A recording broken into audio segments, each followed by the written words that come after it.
কেউ আমাদের কাছে আমরা আমরা কারো স্বার্থের লেশিয়ে নাই।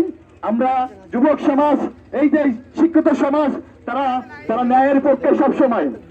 তারা যেমন স্বৈরাচারী শাসককে যেমন উৎখাতিত করেছিল দেশ থেকে, তারা আবার যদি এদেশে অন্যায় অবিচার হয়, তারা আবার সেই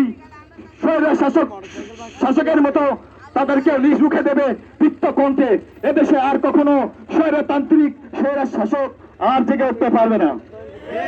আমরা জানাতে চাই, সবাই এই অঞ্চলের মানুষ, নারী টানে যেমন এই ছেলেপেলেরা, বিভিন্ন ইউনিভার্সিটির ছেলেপেলা, যারা আরো এই অঞ্চলের মানুষ, যুবক যারা আছে, সবাই এখানে হাজির। শুধু আমি দেখতে পাচ্ছি এখানে যুবক ছেলেপেলেই নাই, এখানে এই অঞ্চলের বৃদ্ধ, এই অঞ্চলের অসহায় মানুষও আমাদের সাথে শরীক হয়েছে।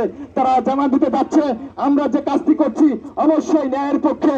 আমরা যে কাজটি করতেছি এখন অবশ্যই আমাদের ন্যায্য অধিকারের জন্য, তাই না?